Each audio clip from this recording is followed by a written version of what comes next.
Pozdrav svima, 9 VO2 max intervala od 2 minuta su gotovi. Evo još 35 sekundi do posljednjeg. Pa ulazimo u novi video. Pričat ćemo upravo o ovom trenažeru. Pitali ste kako to da nije bučan, a istina je da ima preko 10 godina, možda i 15. Velika šajba i da.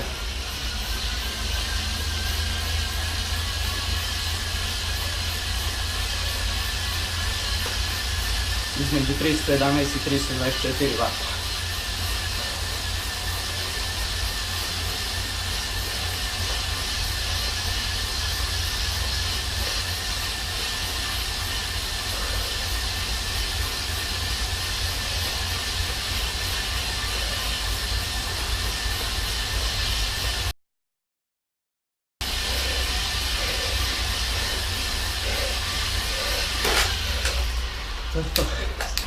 To je to.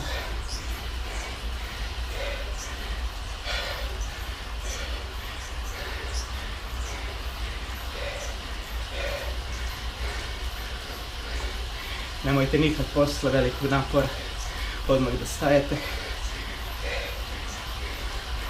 Procirkulišite tu mlečnu kiselinu i sve kroz organizam i što prizaći. Tako da me čeka još 15 minuta lagane vožnje, pa onda prelazimo u sljedeći video, iako će to stvari biti super.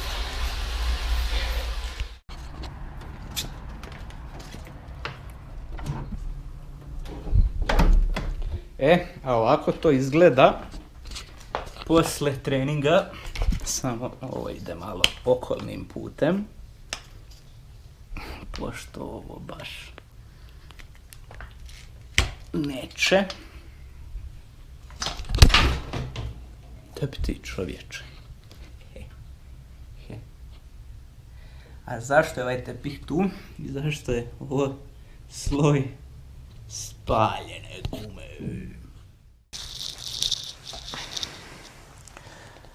Dobro, nije ipak sutradan, posle ručka sam se nakanio da snimim ovo jer stvarno nije teško snimiti moj trenažer.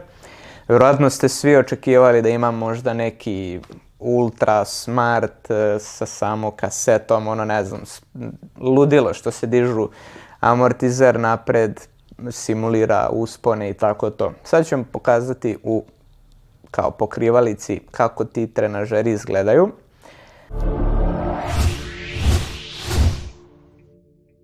Ovo je inače trenažer star, ja verujem 10 godina.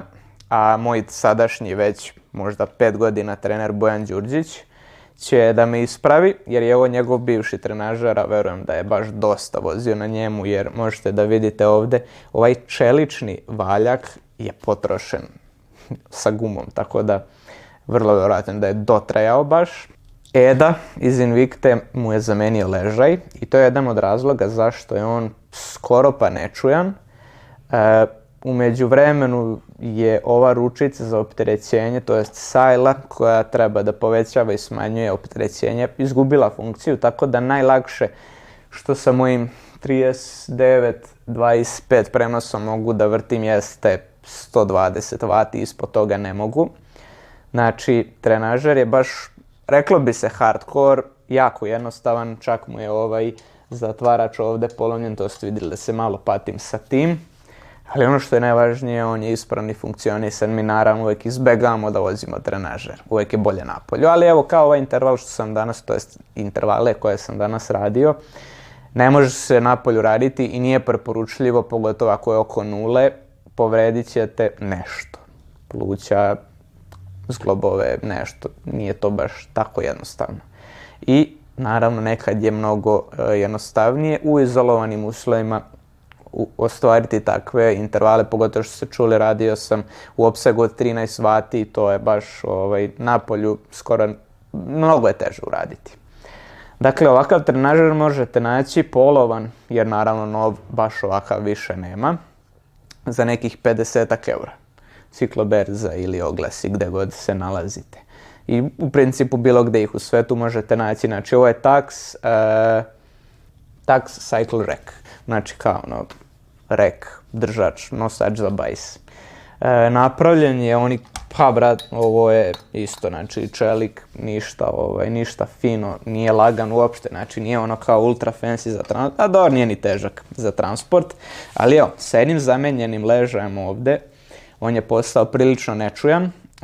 Svaki trenažer obično ima ove gume dole ispod, napred ovaj nema, imao je sigurno isto kao i ove, i međutim ja sam ga stavio na ovaj presavijen tepih stazu, kao što vidite, zato i spalim gumu, zato što ovaj tepih ne bi trebao da bude ispod gume, ali za gumu me baš briga. Ova guma gura već 3. sezonu pa se nije istrošila, a vozim je i napolju, tako da ovo nije neki veliki gubitak. A sad pitanje zašto ne vozim neki ultra bolji smart trenažer. Znači, pored toga što ovo nisam ga ni platio, dao mi je klub na korišćenje, a on radi i nije bučan. Znači, na tepihu je da ne bi vibrirao dole komšijama, ali opet imao sam neki trenažer koji pored svega pravi veliku buku jer ležaj nije tako dobar i pravi vibracije. Tako da pre svega je bitno da imate neki bolji trenažer. Preporuka bi bilo što da ne, ako vam ne treba smart, uzmete ovako nešto, zamenite ležaj i pesma. Ne vozim smart trenažer, iako bih voleo, pre svega zato što imam powermetar u točku. O tome ću snimiti neki poseban video, ali meni nije potrebno da trenažer računa opterećenje, jer ja imam merač opterećenja, to jest snage u točku, i ako hoću mogu to da povežem na Swift. Inače Swift sad ove zime nisam uplaćivao, nemam neku potrebu zato što mi sad nije bilo toliko dosadno, nisam toliko puno vozio trenažer, pustim neku emisiju, nešto, mnogo mi je pomoglo što je ovaj trenažer tiši od prethodnog, znači prošle zime ako bi pustio nešto ne bi čuo, onda bi morao da nadjačavam muzikom i onda bi to stvarno stvaralo buku. Ovo, ako ne radim intervale, mogu da vozim u bilo koje doba dana, možda i noći, jer stvarno se ne čuje i ne vibrira. Znači čujem i ono što pustim, neku muziku lagano bez problema. Ne vozim znači te simulatore na kompu, iako bih mogao zahvaljujući powermetru, koji možda bude i na pedalama, ali o tom potom u posebnom videu. Naravno da bih voleo, ali pre svega ne bih da ulažem u trenažer, znači smart trenažeri kao one koji sam pokazao u pokrivalici, koštaju od 500 € pa na više. Jeste, super je ako imate trenažer na koji se bicikl montira sam, bez svog točka, jer ne trošite gumu i jednostavno stabilnije je i mnogo manje se čuje, efikasnije. To je super i stvarno želeo bih jednom da imam, ali sve u svemu izbegam da vozim trenažer jer mnogo je bolje i efikasnije trening ako ste napolju, naravno osim u uslovima kada ne možete tako precizno da odradite trening, ali naravno kao što leti sve treninge radim napolju, mogao bih i ovaj da radim, samo da nije tako zima. Tako da, eto, vozim ovaj trenažer koji vjerojatno ima bar 10 godina, nema podešavanja opterećenja, ali ne čuje se i namuči me dobro i to je to. Šta da kažem, bežmo.